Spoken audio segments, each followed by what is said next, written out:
Hey everyone, welcome to the Dr. Josh Axe Show. I am your host, Dr. Axe. Each and every week on the show, we cover the science and principles and how to grow in body, mind, and spirit and take your health and your life to the next level. On today's episode, I'm going to be interviewing Sathiya Sam. He is an expert when it comes to growing as a man. And this is important for both men and women. In today's society, there is so much, I'm just going to use the word garbage out there, mind pollution, poison, toxicity, when it comes to our character, when it comes to who we're trying to become. And this is something I'm very passionate about on the show, is helping people become all they can be. And there's really a deep connection between our spiritual health, our mental health, and our physical health. And I can tell you from working with tens of thousands of patients over the years and educating millions of others, the number one issue related to health today is not related to diet. It's not related to exercise or even toxins in the environment. It has to do with our spiritual and mental health, the way we think, the things we believe in life. And so that's why I wanted to bring Sathiya on today, is really to dive into what are the things today that are sickening our souls? What are the things today that are corrupting our minds? What are those things that are those addictions that are destroying our life? And we'll go through how to break through those, some really powerful information today. And Sathiya really focuses on helping men boost their confidence, at the same time strengthening their integrity through a Bible-backed system. We're going to get all into that today and a whole lot more. But before I do that, do me a favor, please subscribe or hit the notification bell so you don't miss an episode. By the way, also, we're going to dive in today the part of why testosterone is tanking in men, also the connection to fatherlessness, the psychological and physical effects of pornography, and so much more. Sathiya, welcome to the show. Thanks for having me, Josh. It's a pleasure to be here. Well, we're going to dive right in and talk about, these addictions in men that are so prevalent today. And by the way, sometimes these are uncomfortable topics, but they're really important. I mean, I was just, as I was preparing to interview you, wanted to look up some of the statistics on how many men are addicted to pornography. And from the studies I saw, there were multiple surveys and studies. One of them said at least 77%. Some were high in the 80 percentile for men. And then for women, it was at 41% on one, 48% on the other, in terms of how people that were looking at it on a weekly basis. And so anyways, the numbers are really staggering. And then also I saw some of the other health effects, which I don't want to steal your thunder. So if you share those, if not, I'll cover those. But the health effects were really negative as well. So I want to start off talking about, first, before we even dive into that, I'd love for you to share sort of the state of, psychological, emotional health of men today. Yeah, it's a really important subject. The main challenge that men are facing right now is the rapid advancement of technology that is taking advantage of our sexual desires and needs, but also just our dopamine circuits within our body and our brain. So, my line of work, I'm helping guys with addiction, specifically porn addiction, quite a bit. And what we're seeing is the issue is not just, they have the existence of an addiction. As you and I both know, anytime there's an issue, what's visible is really just the tip of the iceberg, right? It's the 10%. The 90% underneath is exactly what you were talking about. It's spiritual dysfunction, it's psychological illness, and then you have people who are getting exposed to things like pornography, even social media, which is not pornography, but it's sort of like the gateway drug to pornography, getting exposed to that at a young age, becoming dependent on it. So there's a developmental component as well that leaves men, once they enter their adult years, with relationship dysfunction. Sexually, they don't even perform the way they're supposed to because their bodies have been messed up by pornography. And then you think about how that affects someone's worldview, their thought life. It literally just spreads across the board. And it's devastating. And the one thing you said, the one thing I love about your show is you're about people reaching their potential, right? This is about people becoming everything that God made them to be. And it's becoming very clear that things like pornography make that almost impossible. It's that devastating to the brain and the body. Yeah, some of the studies I was reading before the episode were showing pornography is connected to erectile dysfunction, Yep. lower levels of testosterone, less satisfaction, less attraction to their partners. Yes. Poor relationships. I mean, numerous health issues it's connected with. And I think also, there's this, and I think COVID exacerbated everything. That's something else you really see is more people spent more time on social media, whether it was via the gateway or the site specifically. But obviously, again, this sort of spiritual and mental sickness is obviously bad for the body. Now, I want to say this as well. What's sort of crazy to me, the media does everything within their power to make it seem like it could actually be healthy. Yeah. I mean, they are twisting things. They're trying to set up the studies in a way, do everything they can to protect it. Let me ask you, why do you think that is? Well, the porn sites of our world today, which is about 35% of the entire internet, they get more hits than Amazon, Netflix, and Twitter or X combined. So we are talking about a multi-billion dollar industry. There's a lot of money behind it. And if you, we should maybe even get into this, Josh, which is the link between sex trafficking and porn. Pornography in the porn industry is behind a lot more than we realize. So I think you actually have people who are forking out money to make sure that the narrative stays porn positive. Because if people did ever find out just how devastating it is, you would wipe out $100 billion plus industry. Well, this just came out in the news last week. Kanye West, starting his own, pornography site. And that was something else too, he's been so back and forth in terms of just, his, some of his mental health issues. But all that being said, there's another celebrity, who is, promoting such things. Yeah. And this is becoming, there's actually a huge divide in celebrity culture because you have, someone like Kanye who, we actually just did a clip of him not too long ago where he was talking about how bad pornography is. So he obviously is very, flip-floppy. But you actually have a lot of celebrities like Billie Eilish who came out and shared about how pornography was basically her sex ed. And she started having, sexual activity. And then what she thought was normal was actually completely degrading, completely debilitating. And she just didn't know. She was just a young girl, got exposed to pornography and just thought these things were normal.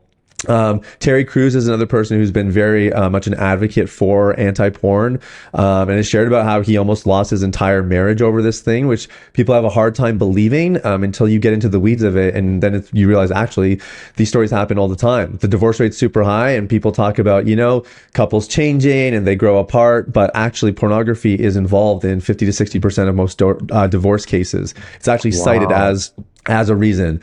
So this is a very big thing. So I'm always grateful when there are celebrities, like that, or even people like yourself who are brave enough to talk about this with their audiences, because it's a very prevalent issue.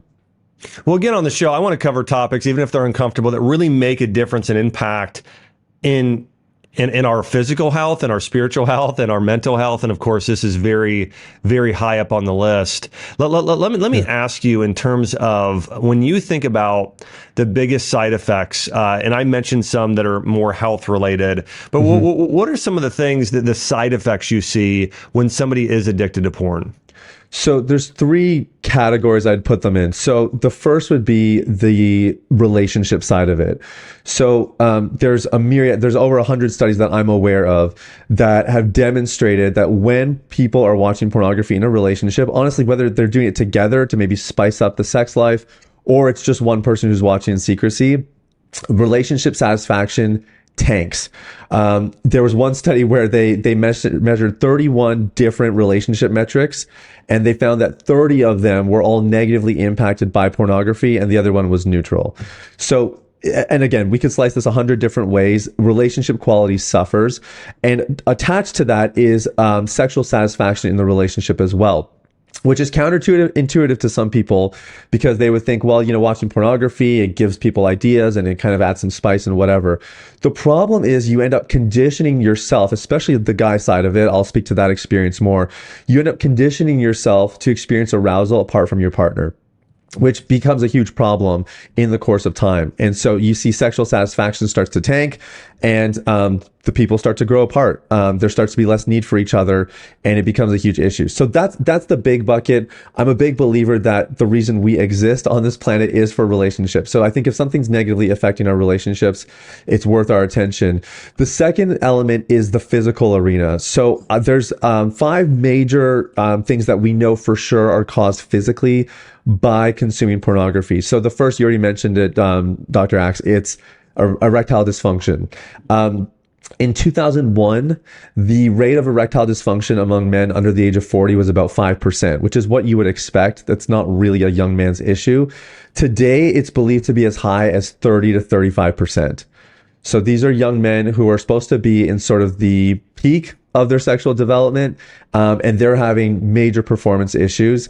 You also have, like, again, these are more male specific, but like delayed ejaculation, premature ejaculation, all these kinds of impacts on the sex life. And then there's actually some studies now that would suggest pornography can cause eating disorders, especially in men. There was a specific study where they saw that basically, men who viewed pornography, they exhibited more eating disorder kind of behavior. And the link was the body dysmorphia. So they're watching and you're feeling insecure about your body, something we can all relate to. But that can lead to really extreme behavior. And the fifth one that I think is really interesting is, as you know, we have an infertility crisis in North America, in particular in Western societies. And everybody's talking about, obviously there's hormone disruptors, there's sedentary lifestyle, there's a bunch of things that are at play. Nobody talks about pornography. But there was a study that actually suggested that people who view pornography have lower sperm counts and poor semen quality. So it even can affect someone's ability to reproduce. So I can pause there. I can keep going if you want, but there's a lot to unpack, obviously, in the physical arena there. Yeah, I mean, there's a lot we could say. One thing I do want to point out, there was a study done on social media and Instagram. And so young women, especially teenagers, they're comparing their own bodies to other influencers on social media, and that's causing body dysmorphia. But it's a very similar thing, when you see, another, couple who maybe they're in great shape or doing certain things, and there's a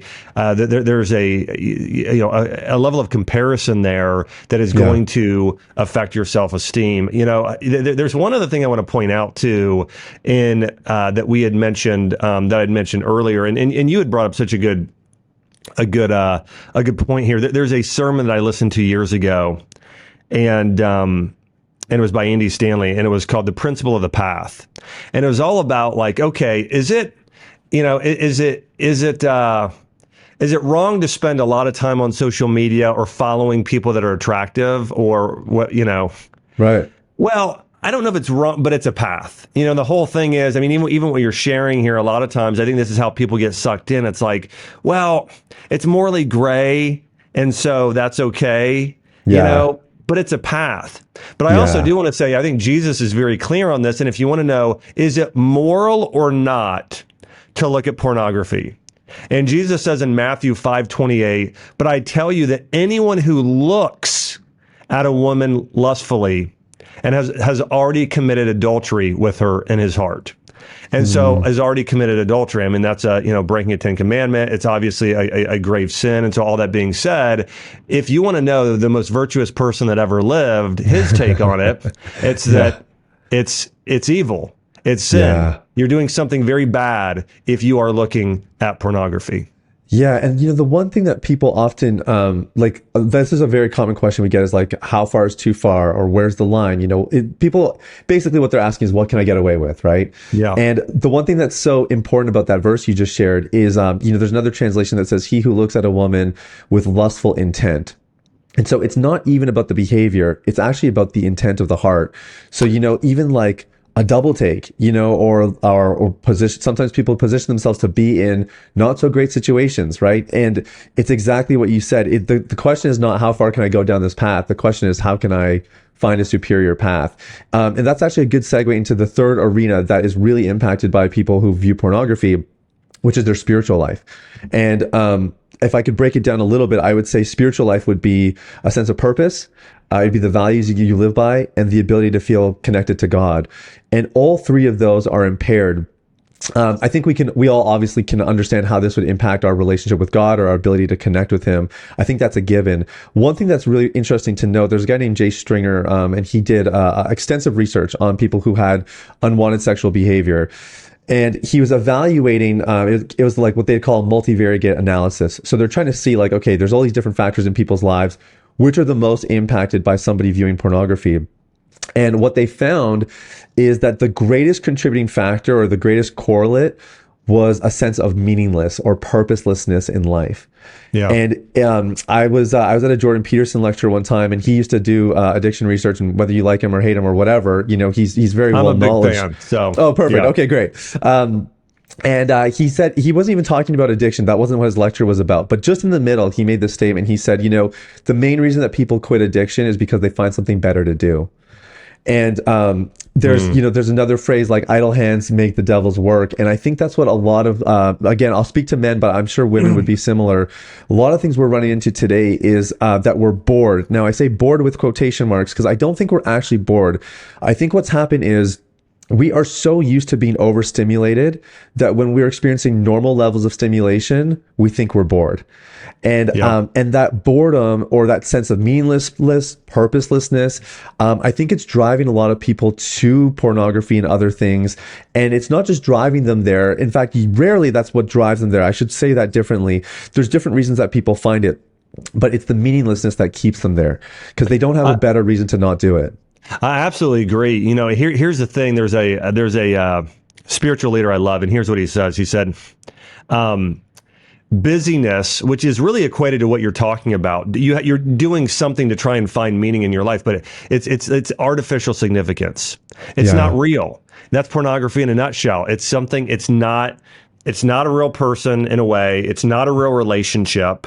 Yeah. You're not really connecting in that way. It's artificial. And so it's like thinking, it's almost like, I'm just going to give a health correlation here. It's like giving your body a double bacon cheeseburger and that's been, or a fried donut, it's like you're giving your body something and you think that it's going to be doing your body, there's a level of your body saying, this is good. But long term, it's destroying you from the inside out. We actually say that porn is fast food intimacy. So it temporarily satisfies the craving, but it ultimately leaves you hungrier and in worse shape. That's so good. That's a fantastic analogy. So I love what you're saying there. So meaning, this is why people are addicted, have a lot of these addictions is they don't have meaning in their lives in other areas. Yeah. And so what is your remedy to some of that in terms of if somebody comes to you and you're counseling them and they say, listen, Sathiya, I'm addicted. I don't want to be addicted. I want to find meaning in my life. What is your advice to them? I think you have to start slow. That's the reality. I think what actually gives people meaning in life, there are things like there's vocational initiatives like, you and I are fortunate that we get to create content, we get to impact audiences at large. It doesn't have to be your career. I think there was a British journalist, he did a viral TED talk about addiction about 10 years ago. His name's Johan Hari. And his summation of the TED talk, I'll give it to you in one sentence. The opposite of addiction is not sobriety, it's connection. So what gives people a sense of meaning and purpose in life? I think everything starts with relationship. And that's what the data would suggest as well. That's what the Bible would suggest as well. We're wired for community. We're designed to have a place of belonging. And I think that's where we find a sense of meaning and purpose first. It's in our relationships. And I think a really neat thing that happens in our program when people do start to work through our system is God starts to talk to them and people start to uncover these hidden desires, or sometimes it's rekindling an old flame of a dream or a vision that they had, but because they were struggling, they just felt like they weren't worthy enough, or it affected their productivity, and so they weren't able to really channel their energies towards it. So these things also can happen if you do it the right way, and this is why I love talking to functional medicine practitioners like yourself, because you guys get that you always have to get to the roots of the issue, whether we're talking about physical health, mental health, emotional health, whatever. And so we're big believers that finding meaning and purpose in life, that should actually be a natural byproduct if your journey is actually taking care of the more causal elements of your situation. And it happens first at a relational level where you start to forge meaningful relationships and connections that add value to your life. And then secondarily, God begins to, like, pour some gasoline on those fires of the talents you have, the dreams, the visions, and all those things. And when those come together, man, you're unstoppable. It's a beautiful thing. No, that's so good. It's so good. Yeah, I think that's the that is the cure. I think that even when I've helped people with health issues, it's what gets somebody away from the fast foods or those addicted behaviors on the side of sugar and some of those foods. It's well, I want to be healthier more than that. I want to be at my future daughter's wedding. Right. More than that, right? It's you have to have a greater want and desire. It's interesting when you look at Buddhism. Part of what Buddha recommended is being content with what you have and sort of almost eliminating a lot of your desires, trying to get away from those. What Jesus really did, though, we see this in the Bible, and Paul said, transform your desires. It's not that you shouldn't want to be seen and recognized. It's you should want to be seen and recognized by me more than by, the majority of the populace. It's sort of transforming those desires from the bad to the good. Because I think 100%. A lot of our desire, again, like somebody that's looking at pornography, what's really going on there is they want connection. Yeah. They want a deep, intimate relationship with somebody that they find attractive in certain ways. But it's like, okay, I think about for Chelsea and I, it's like, okay, I want to make sure that my intentions are pure and that what is really most important for me to be attracted to. My wife is spiritually strong. My wife is mentally stimulating, right? She's physically attractive too, but there's this whole thing going on with all of her. And I just, totally in love with her spirit and soul. And and then I really desire to be deeply connected in an intimate relationship with her. But it's like, if you're just substituting that for, porn, you'll never ever be satisfied. It's like trying to put a square peg in round holes, they say. It just doesn't it doesn't work. Something else you said that I think's important, and by the way, a study that I saw as well in preparing for the interview was this was one study, there's others, but one found that nearly 40% of kids learn about sex on the internet rather than from their parents or other places. I would say that's low. That's low. That's a low number. Yeah, and it might be very low. This is just one smaller study done. And so I am curious on what are the numbers that you've seen and what are your thoughts? And then I'd love for also you to share your thoughts on, because honestly, this would scare me to death. Like I would never let we will educate our daughters on this much sooner than we would let a school do it. But what are your thoughts more so on learning on the internet and then public schools, educating our kids on sexuality, and what are they teaching them today? Yeah, see, and I think this is really getting to the heart of the matter. Because to be honest, I think in a perfect ideal world, my practice one day would not exist, right? I think that would be the dream, right? Is people are getting away from pornography and there's no need for someone like me. And the only way that happens is exactly what you said. We have to get to the kids. It has to be there. Otherwise we're going to be just kind of playing cleanup and trying to juggle all these balls in the air. So the average age of first exposure to pornography today is somewhere between the age of 8 to 10 years old. Wow. And it's not by accident. It's not just because kids are on smartphones and you never know when there's going to be an ad or something pops up. Actually, the porn industries know better than anyone else that the sooner you get exposed to pornography, the more likely they are to have you for life. And long-term value is the name of the game when it comes to growing a business. So there's little hooks on the internet that allow these kids to kind of go down these trails, get very light, gentle exposure that eventually escalates later on as they kind of develop. It's all by design. None of it is by accident. So we have to be really careful with kids online. I'm not like a super restrictive kind of person. I don't think you just keep your kids off the internet and, because that's just not realistic. Like we live in an internet driven world. So I think it's very important that parents actually take on the role of being educators in this arena first before a school system or their social systems or whatever else it might be. And that's really difficult for parents to hear because this is an uncomfortable subject. A lot of parents say, but I messed up in this area. Who am I to talk about standards? Or I don't even know how to talk about this without turning red in the face, I get it. It's not the easiest thing in the world, but we have to think about the alternative. The alternative is you have a story like Billie Eilish, whose parents did not talk to her about sex or pornography or anything else. And so she learned on the internet. She learned online by the content she was seeing. And what happened then is she got herself into some really dangerous situations, really degrading situations as a young girl before she had even hit her 20s. And she thought they were normal. And this is the risk we run when parents are quiet at home. So I really think it starts there. And the best advice I've heard, I'm a young parent, so I just had my first 6 months ago. I'm new to this, and so the advice that I'm presenting here is more from parents that are much more experienced in this area. But the best advice that I've heard is talk to your kids about sex early and often, and let it be known to them that they can come to you and it's okay. So that way, when they do get a smartphone and you let them know, hey, when you get online, you might see some some strange content.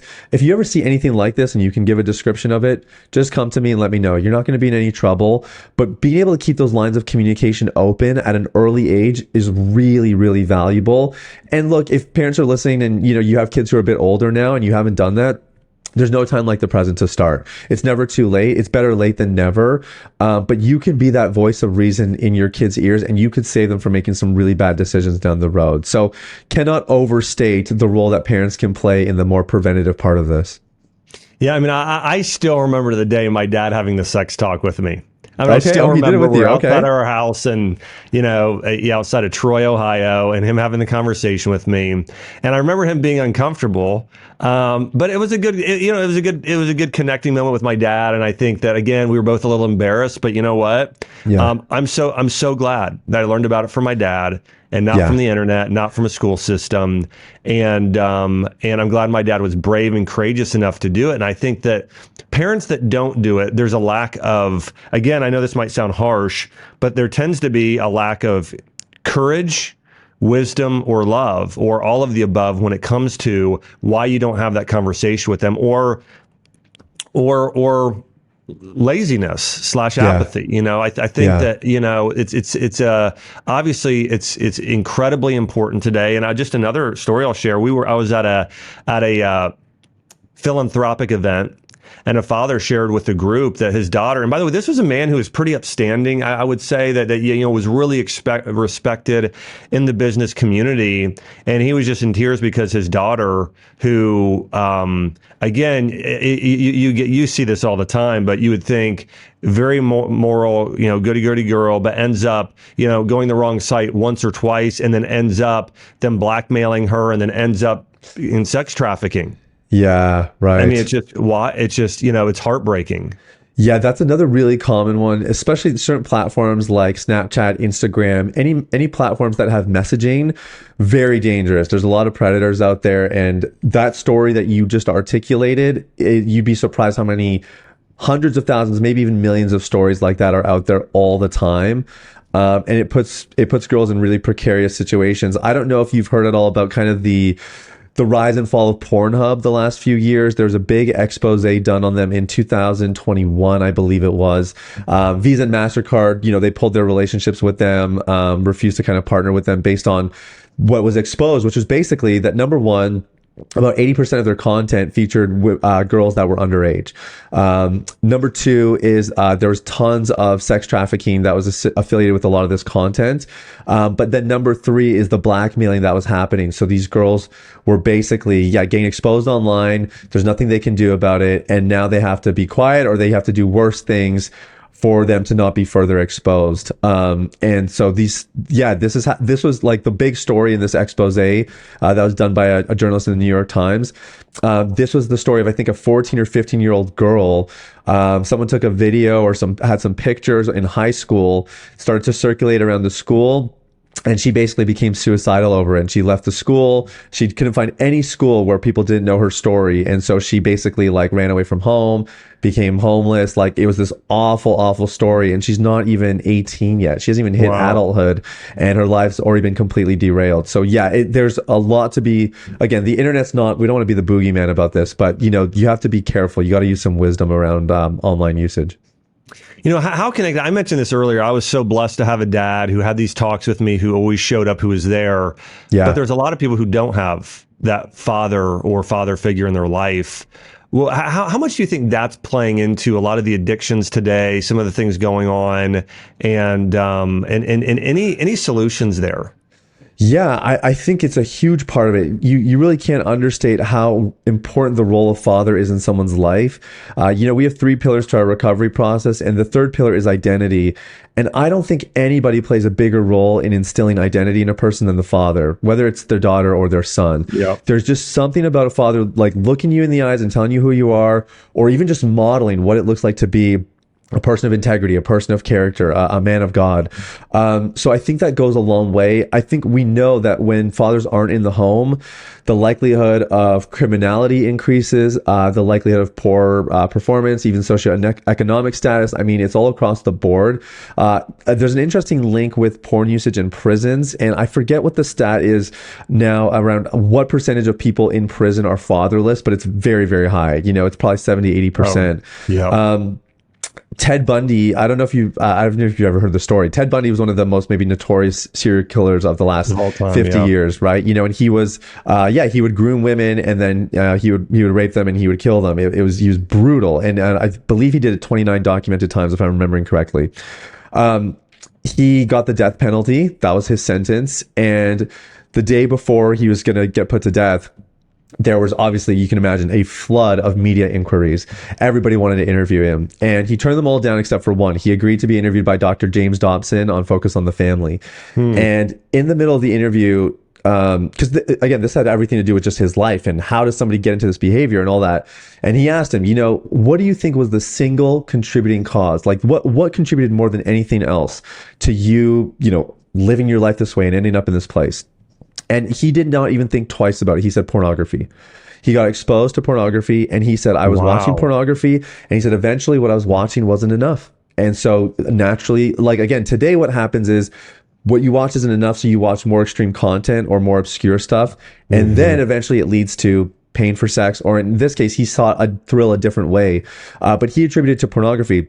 And then he went on to say, he said, and if you would have asked 90% of the other guys in the same prison as me, again, he's obviously in one of the, hardest prisons you can be in. He said 90% of them would tell you the exact same thing. Pornography is actually where it all started. And it is because of the escalation in behavior to kind of get that hit, to feel alive, to get in touch with yourself a little bit. The other side of it, though, is if you think about the narratives of pornography, typically, I had an addiction for 15 years, so I'm relatively familiar, although I've been out of it for about 8 years now. A lot of the narratives are actually very, male domineering. There's a lot of violence and aggression towards women. So there's a lot of hidden messages that sort of get soaked in when you're watching, especially when you're watching at a young age. Your mind is still developing. And again, it's not that everybody's going to turn out to be a serial killer like Ted Bundy. It's an extreme, but it illustrates the severity of how this can affect someone's development, and certainly how the link of, criminality and fatherlessness and all that stuff tie in. There's something else that, in addition to some of the amazing things you said, that I think is that I'd love to hear your take on, but it's that, you start to see people as being less than human, less than divine. Oh, yeah. It's like, there's this beautiful quote by C.S. Lewis, and he said, if we would really see other humans in their spiritual form, we would sort of cower that there's gods and goddesses in terms of their, divine nature, and just be wowed and awed by them. And I think there's a level of, as you mentioned, the word degradation, in terms of you go from what should be seeing the person, whether it's a friend or an enemy, is this divine being that God created, an image bearer of God, that was created to do extraordinary things, to where you keep going down and down and down and down to where you see somebody as a virus you almost need to eradicate. Yeah. And there are plenty of people that have that worldview. Yes. Even if you look at some of these people that are part of the World Economic Forum and some of these other areas, they have said, humans are like a virus. Yeah. And a lot of this goes back to what you're sharing with identity, Yep. This is, yeah. And so it's not only, it's our own identity, but it's also the way we view ourselves is the way we view others. If you view yourself as a virus and others as a virus, or others as less than human, it's obviously there's going to be psychological, and then based on that, actual repercussions physically. Yeah, the embedded message of pornography is that your needs, your wants, and your desires matter more than anyone else's. Right? Like, we know that biblical intimacy is selfless in nature. it prioritizes the other person first. It's not that you don't matter. It's just that the shuffling of priorities is reversed. And when you engage in compulsive sexual behavior, especially pornography, you essentially are saying whatever the expense is, whatever the cost is for these people to be on this screen and the implications of sex trafficking and everything else, they don't matter as much as my own needs and my own desires and wants in this moment. And go ahead. I did a whole episode on this, on today's identity. We went from having, the Judeo-Christian is all about divine identity. Right. And then you look at traditional identity, which still, there's a level of duty, there's a level of still men protecting women, chivalry in the right way. But then you have modern identity, which it's all about me. You know, everybody needs to cater to me, my needs. It can continue to go on, but it's important. No, that's exactly it. And that's a great demonstration of how why pornography has become so embedded in our society, because those messages actually parallel each other, right? The message in the larger society is, you can define your truth. It's whatever your truth is. If that was your experience, that's cool, man. And the whole concept of who we are, identity, it's never been more weak, in my opinion. People are, I live in Canada, some of the laws that are being passed here and some of what constitutes normal behavior is, it's egregious, when we think about what real biblical identity is. And then you have something like pornography that just reinforces the message, right? That you matter, and it doesn't matter what the expenses of others, as long as it works for you, it's totally okay. And I think, you can just imagine how, so for me, I got exposed to pornography when I was 11 years old. And you can just imagine, like, if you develop that way, your most formative years, that's the way you're programming yourself to basically, get your needs met and experience quote unquote intimacy, that fast food intimacy we were talking about. You can just imagine what happens when you get into a real relationship and you don't have a lot to bring to the table because you don't know how to connect with people. You're selfish. You become way more focused on yourself. And your concept of intimacy is purely transactional, and not just transactional, but actually, how do I win in this transaction? How do I get what I want first? So this is the virus part of it that you're talking about, where it does not just affect one area of our lives.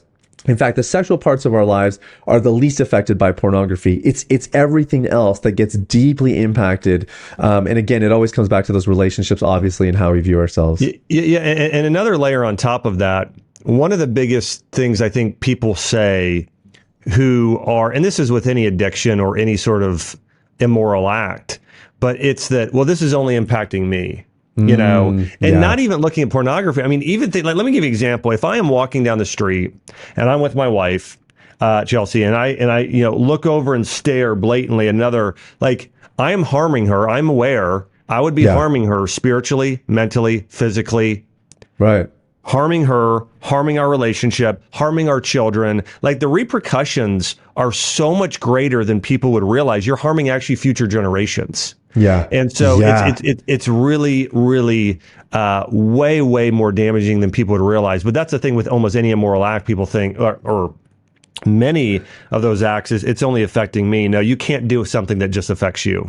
Even epigenetically, when we look at epigenetics, it's just not true. It's just not true. No, it's really true. There's an organization called Exodus Cry, and they're really big on kind of raising awareness about sex trafficking and how damaging it is. And for 5 years, they started to study people who were going to these brothels in the biggest red light districts in the world. So Amsterdam and Thailand and, all around the world. So 5 years, they're studying these guys, they're surveying them, they're just asking them questions. And after 5 years, number one, the first discovery was that the porn industry is the marketing department for sex traffickers. So pornography is sort of the entryway that eventually leads to some of this worse trafficking. We've already touched on that. But the second finding that I thought was really interesting is they noticed that all of the buyers of sex at these brothels had one thing in common. So different stages of life, different upbringings, different socioeconomic status, different ethnicities and races and religions. One thing they all had in common is they got exposed to porn at a young age. Yeah.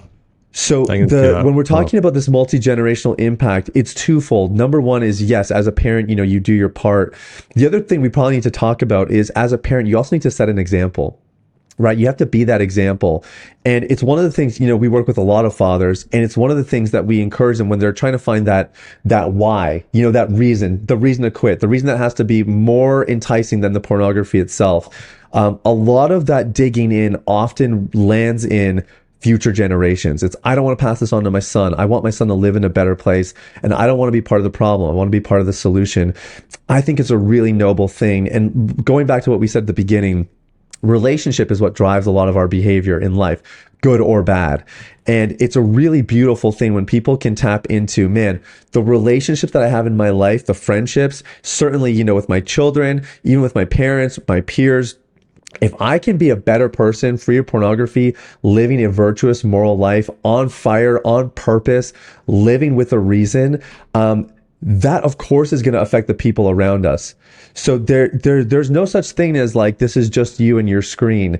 The network effect here, the ripples are significant. And it's true whether you're watching pornography and you're struggling with this stuff and you're filling your mind with this junk, but it's also true if you make a decision to get clean, and to get free and to live a life clean of this. The network effect is dramatic, not just in this lifetime, but in the lives to come as well.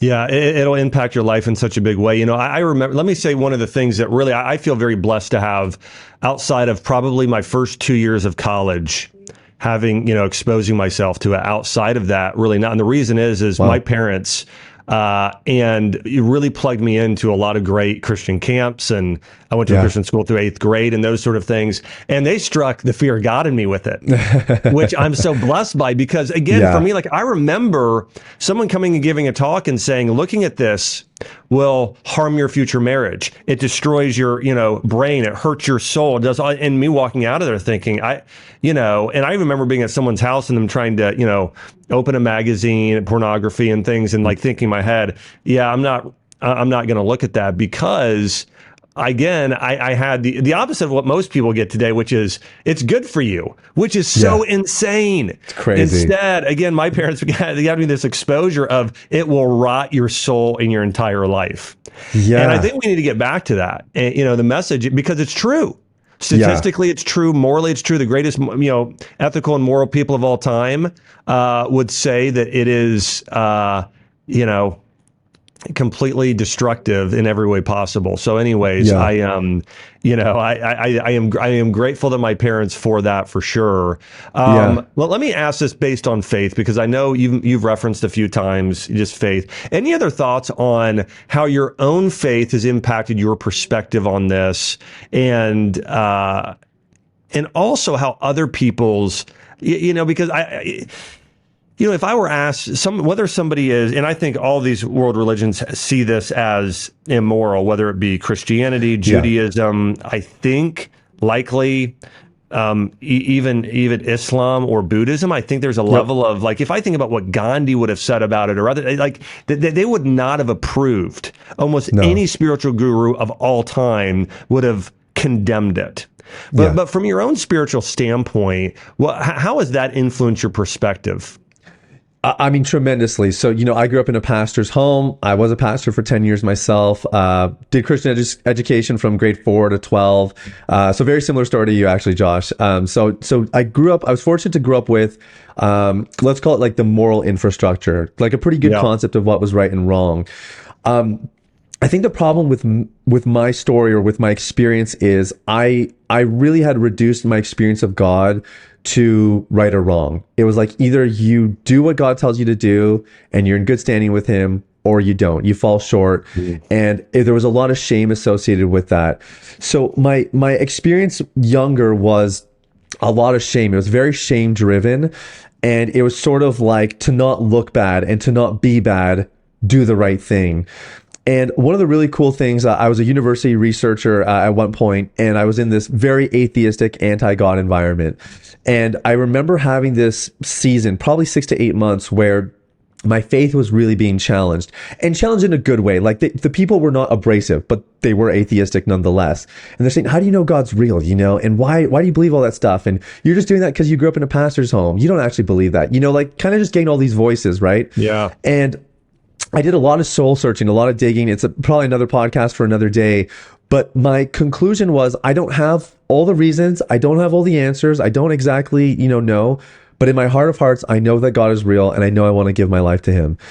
And I committed my life to him, but I agreed to do it on different terms. I could not agree to be in a relationship with God where I had to be perfect. And truthfully, that was my main framework up until that point.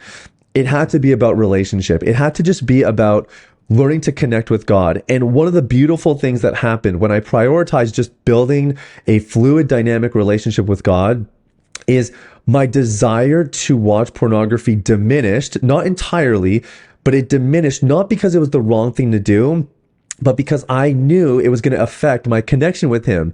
And that connection with him became so valuable that I was willing to do whatever it took to protect it.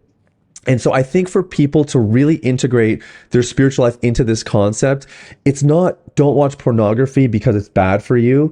It's actually, you could have this robust, fluid relationship with the living God, and you would be crazy to not do everything you could in your life to protect it at all costs. Yeah. Whatever that cost is, pay it. And the really cool thing, and I did not know this right away, it took me about really 3 to 5 years of earnest effort to make a full recovery. It's way too long. I didn't know what I was doing the first couple of years. But the last little bit, when I really start to gather momentum, the one thing I realized is, I used to think that I had to twist God's arm to kind of like help me out. Like I would throw up these desperation prayers and begging him for forgiveness or begging him to give me the strength to fight off my temptations. And the one thing I just realized, wait a minute, God has instructed me to do this. Like, this is in his word. And he wouldn't ask me to do something if he wasn't setting me up in my life to do it. He would be cruel. He'd be cruel to set a standard that would be impossible. And obviously on our own, it's impossible. We need his strength, and we need Jesus to do it. But the point here is, I realize God's more excited about my freedom than me. And that took all the pressure off, because now it was not like this combative, like, I hope I'm in God's good books. It's like, we're in this together. He's helping me. He's excited about my progress, and he wants me to reach that place of freedom as well. And that was when things really began to take off for me. The rest was history. I had my last relapse to 2016. And yeah, we've been able to help, hundreds, thousands of people since. It's been a lot of fun. But those spiritual parts, I mean, that's what undergirds this whole thing. That's so powerful. And just I appreciate your vulnerability and authenticity with all this. I think it's it's obviously such an important discussion. And I think uncomfortable. I mean, so many people are uncomfortable with the conversation, but I think, again, it's so life transformative when you can break free, as you're saying. And I think that you mentioned Jordan Peterson earlier. He mentioned this when he was doing his lectures at Harvard and at University of Toronto. When he first became a professor at Harvard, when he would share the biblical narratives and stories, which help us give ourselves a moral framework for the world and how to know what right and wrong is. He said 80-90% of people knew the stories and had the moral framework. Yeah, wow. Well, 20-some years later, 30 years later, he said that the number is almost flipped from 80-20 to 20-80. Wow. And so that's another challenge today. We talked about school systems educating our children, but I think that there's an issue there, because how does somebody decide what's right or wrong? How do you decide what's more and more? Because if you're reading on the internet right now, you don't realize it, but there are, as you mentioned, hundreds of billions of dollars being poured into the porn industry, sex trafficking, all these things. They want you to believe it's good for you. Yeah. And so you'll even go to a medical site, whether it be WebMD or Medical News Today or Healthline or whatever, and they're kind of gently trying to say, well, there might be a few side effects, but here's all the benefits today, when reality is it's false research. I'm going to do an episode here pretty soon released on how less than 50% of medical studies today are true. So when we're seeing somebody throw out a number on a medical study today, it's like only like 52% of the time it's not true. It's false. And it's because you think about a pharmaceutical company, there's going to be very biased research. They're going to sell billions of more dollars if this study works out for them. So they're going to hire the exact people they want. They're going to set up the study in a certain light. And think about the same thing with these media companies, where the back end for their sites are drugs and porn and other things. Yep. And so most people, some people might even say, well, that's a conspiracy theory. And it's like, what are you talking about? That's just common sense. Yeah. And so it's important. One of the go ahead. I was just going to say, there's even studies where you'll read the abstract of the study and it tells you what their findings were, what their conclusions were. And then you actually look at the data and how they analyzed it. Even the data in the study shows that their findings or their conclusions were basically false. Yeah. But people get away with this stuff all the time because, like I said, I worked in a research lab. It's still run by people, and it's very much a funding thing. So there's a lot of dynamics at play. I'm going to listen to that episode. I'm really curious to see what you find about kind of the false research stuff. Yeah. There's really 6 main elements you'll be able to see and detect whether something's true or not, or to find levels of credibility. So it's going to be an interesting one. Last couple of questions I have for you. You've interviewed a lot of people on your show. What is, and by the way, it could be someone on your show, or it could be just someone in life who's helped you. Maybe it's a mentor. What is the best piece of advice that you've ever received? Oh, man. Okay, best piece of advice. There's 4 magnifiers in life: marriage, time, authority, and money. And you inevitably will be exposed to one of these amplifiers at some point in your life. So you better make sure that what gets amplified is good. And I got this advice early in my 20s. This was from a spiritual mentor. And the point he was making is, you have the rest of your life to make money. One day you'll probably get married. If you have leadership on your life, or even if you just grow vocationally, you're going to get more authority in your life. Or, if you start a home, you have some authority in your home. Focus on your character. Focus on your character above all else, because if that is not established, those magnifiers, they will not build you up. They will break you down. And I mean, we don't need to look too far to see stories like that happening all the time. Yeah. So that was a really helpful thing. It was just a cool way of kind of emphasizing character above all else. And a secondary piece of advice to that was he advised me that you marry character. Like the book of Proverbs talks about how beauty is fleeting, right? But it's character that stands the test of time. And my wife is beautiful inside and out. We have a great relationship. We lead worship together, and we get to do all kinds of fun things together. We're starting a family now. But above all else, like we're connected through our character. And there's a great foundation that comes when that's the emphasis in your life. Wow, that's so good. Last question. What is your best piece of advice for somebody? And I want to frame it like this. You said earlier, in relation to functional medicine, which is true, and I believe you do the very same thing in your counseling, getting to the root of the issue. We tend to have, I did a recent episode 2 on the 5 whys of going, well, why, continuing to go. If you're going to pull pornography out by the roots, what's your best piece of advice of how to do that? Build self-awareness. Yeah. The adage is, if you are not aware, it cannot be repaired. And if you're struggling with pornography or some compulsive sexual behavior, there are things going on within your heart, on an emotional life, thought life, your belief systems. There's things going on there that are driving the behavior. And until you gain an awareness of those dynamics, you can't do anything about it. And when you don't have that awareness, a lot of people will settle for internet filters and bouncing the eyes and trying to white knuckle it.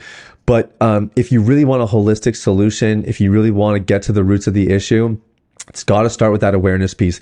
Build self-awareness, and the more time you spend articulating what the problems are there, the easier the solutions become.